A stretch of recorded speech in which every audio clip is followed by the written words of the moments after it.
गोला बना लो भैया।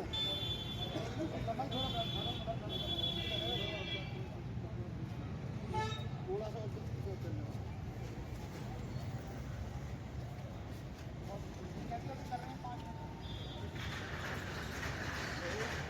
ये सदन में बिल पास हो गया, आज काली पट्टी बांधी थी यहाँ तक। देखिए, ये हमारे लिए बहुत ही दुर्भाग्य की बात है कि जहां भाजपा भारतीय जनता पार्टी मुसलमानों को ईद की सौगात की बात कर रही है, वहीं सदन में लोकसभा के अंदर मुसलमानों की बात करने वाली भाजपा के पास एक भी मुस्लिम सांसद नहीं था जहां कि भाजपा की तरफ से कोई मुस्लिमों की बात रख सके। तो ये भाजपा जो है केवल हिंदू को मुस्लिम से लड़ाने का काम करती है और वक्त के नाम पर जो इन्होंने राजनीति शुरू करी है, हम इन्हें याद दिलाना चाहते हैं जब देश आज़ाद हुआ था तो हमारे बुजुर्ग और इस देश के मंत्री रहे डॉक्टर अबू कलाम आज़ाद ने ये कहा था, ए मुसलमानों तुम कहाँ जा रहे हो, ये तुम्हारी ज़मीन है, तुम्हारे बुजुर्ग यहाँ पर दफन है। उस वक्त मुसलमानों ने हमारों ने पगड़ी यहाँ रख दी थी। लेकिन आज हमें ये नौबत आ गई है कि हमें ये बताना पड़ता है कि ये ज़मीनें जो हैं ये हमारी हैं, हमारे बुजुर्गों ने वक्त की थी हमारे लिए। ये केवल और केवल ये हिंदू को मुस्लिम से लड़ाने का काम करते हैं। सरकार कह रही है मुसलमानों की उम्मीद की किरण है कि जिस तरीके लोगों ने इस पर कब्जा कर रखा था जमीन उसको मुक्त कराया जाएगा। देखिए, मैं आपको बताता हूँ, लखनऊ में और हमारे अलीगढ़ में भी काफ़ी बड़ी तादाद में जो वक्फ की ज़मीनें हैं उस पर कहीं ना कहीं हिंदू समाज का भी कब्जा है। हिंदू समाज ने अवैध कब्जा कर रखा है। और हम एक बात आपके माध्यम से ये कहना चाहते हैं कि ये केवल बिल मोदी सरकार अडानी के लिए लाए हैं, क्योंकि रेल मंत्रालय भी भेजा जा रहा है, हवाई अड्डे भी भेजे जा रहे हैं और हर जो सुविधा सरकारी सुविधा थी उनको सबको प्राइवेटाइज किया जा रहा है।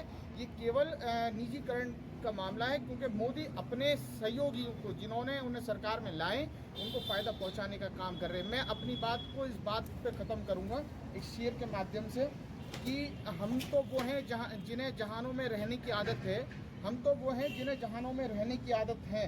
कागज़ पुर्जे नहीं है जो फाड़ दिए जाएंगे, कागज़ पुर्जे नहीं जो फाड़ दिए जाएंगे। लेकिन अब बिल पास हो चुका है, आपका कैसे क्या करेंगे? देखिए, हम कहीं ना कहीं इस बिल का हम विरोध करते आए हैं शुरू से, और समाजवादी पार्टी ने इसका पुरजोर विरोध किया है सदन के अंदर, लोकसभा में भी राज्यसभा में भी। ये हमारी पार्टी के राष्ट्रीय अध्यक्ष आगे की वो करेंगे कि हम सुप्रीम कोर्ट जाएं, क्योंकि इस बिल को पास हो गया है, मंजूरी मिल गई है, तो कहीं ना कहीं हम सुप्रीम कोर्ट का दरवाज़ा खटखटाएंगे, क्योंकि ये बिल जो है ये अवैध बिल है, ये संवैधानिक बिल नहीं है, क्योंकि इसमें केवल मुसलमानों में फर्क डालने की कोशिश करने का काम ये लोग कर रहे हैं। जो बिल पास हुआ है इसका विरोध कर रहे हैं और करते रहेंगे। देखिए, मैं आपको ये चीज़ बता देना चाहता हूँ, मतलब मोदी जी ये कहते हैं कि मुसलमानों का इसमें बहुत हित है। 98% मुसलमान जो है बिल को चाह ही नहीं रहा। ये तो वो वाले हिसाब में मान न मान में तेरा मेहमान, जब हम चाह नहीं रहे तो क्यों दे रहे हैं हमें।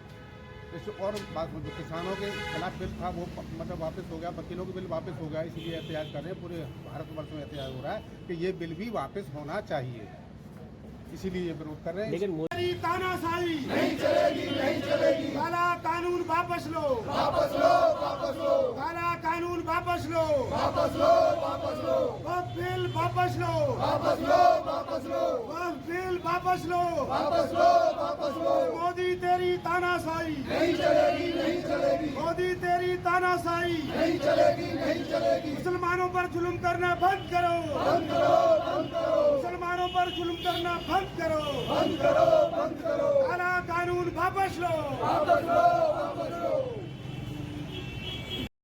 आज किसके पर काली पट्टी बांधी है?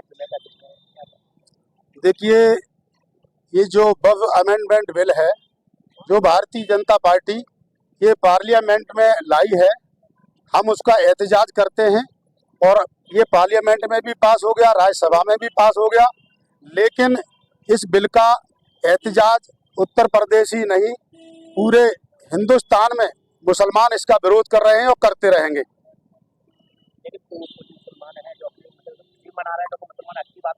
देखिए, वो जो मुसलमान खुशी मना रहे हैं वो भारतीय जनता पार्टी के प्रायोजित मुसलमान हैं, जिनको नरेंद्र मोदी ने सौगात ईदी दे रखी है और सौगात ईदी जिनको दी है वही लोग खुशी मना रहे हैं। लेकिन 99% मुसलमान जो हिंदुस्तान में रहता है, हिंदू, मुस्लिम, सिख, ईसाई, प्रेम मोहब्बत से रहना चाहता है, ऐसे सारे मुसलमान इस हिंदुस्तान में आज इस बिल का विरोध कर रहे हैं और इस बिल का बड़े पैमाने पर विरोध होने जा रहा है।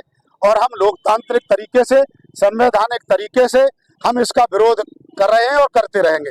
लेकिन सरकार कह रही है ये बिल जो लेके आए उम्मीद है, यानी मुसलमानों को उम्मीद है, इस पर मुसलमानों को फायदा पहुंचे। देखिए, ये भारतीय जनता पार्टी ये जो उम्मीद की किरण बता रही है, मैं उनसे पूछना चाहता हूं कि जब 10 साल भारतीय जनता पार्टी की फुल मेजॉरिटी में सरकार रही, तब तो वो ये बिल लेकर के नहीं आई। ये कभी एनआरसी एनआरपी बिल लेकर के आती है, कभी मुस्लिम महिलाओं के लिए बिल लेकर के आती है। जब ये हिंदुस्तान का मुसलमान ये नहीं चाह रहा, ये वक्फ के बहाने ये हमारे हिंदुस्तान में जो हमारे बाप दादे, हमारे पुरखों ने जो जमीनें अल्लाह के नाम पर वक्फ की थी, जिन पर कब्रिस्तान, जिन पर खानका, जिन पर ईदगाह, जिन पर मदारिस, जिन पर मस्जिद बनाने के लिए दान की थी, उन जमीनों पर कब्जा करने की नीयत से ये भारतीय जनता पार्टी बिल लाई है। जब ये बिल पास नहीं हुआ, तब तो आपने देखा होगा कि हिंदुस्तान में तमाम आरएसएस के लोग, बजरंग दल के लोग, बीजेपी के लोग, शिवसेना के लोग, वो कभी वो संभल की मस्जिद में कलिक मंदिर ढूंढ रहे हैं, कभी ताजमहल के अंदर वो महादेव का मंदिर ढूंढ रहे हैं, कभी ज्ञान वापी में अपना मंदिर कहने की बात करते हैं, कभी मथुरा में कृष्ण जन्मभूमि ईदगाह में मंदिर ढूंढ रहे हैं। और ये बिल पास होने के बाद मैं आज आपके चैनल के माध्यम से कहना चाहता हूं कि ये हिंदू मुस्लिम एकता में नफरत की खाई पैदा करेगा। आए दिन अदालतों में मुकदमे चलेंगे और आए दिन हिंदू मुसलमान में झगड़े फसाद पैदा करेंगे। हिंदुस्तान का मुसलमान शांतिपूर्वक रहना चाहता है, लेकिन भारतीय जनता पार्टी केवल मुसलमानों के लिए बिल ला रही है। वोट मुसलमान दे नहीं रहा, लेकिन बिल मुसलमानों के लिए, इसकी नीयत में खोट है।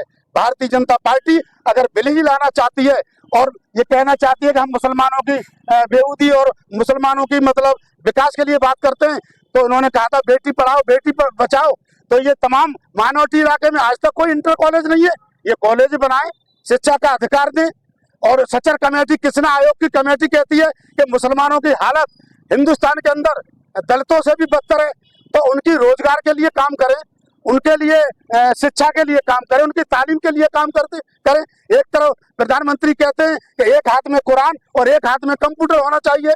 अरे तुम तो कुरान भी छीन रहे हो, कंप्यूटर भी छीन रहे हो, अजान भी छीन रहे हो, नमाज भी छीन रहे हो, कब तक?